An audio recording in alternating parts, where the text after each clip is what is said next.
Olá, pessoal! Sejam bem-vindos ao Desafio da Ortografia da Programática. Hoje teremos uma disputa emocionante entre duas equipes. De um lado, vamos ganhar! A ortografia é com a gente. Olá! E do outro lado, a equipe masculina. Êêê! Hoje é vitória certa. Estamos preparados.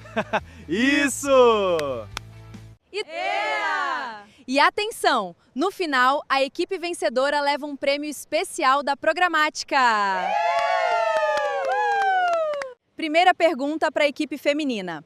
Qual é a forma correta? A. Exceção ou B? Exceção. Exceção. Correto!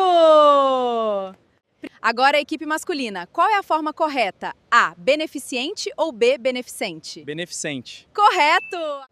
Calma que o desafio ainda não acabou. Teremos perguntas ainda mais difíceis. Quem será o grande campeão? Clique no próximo vídeo e venha descobrir.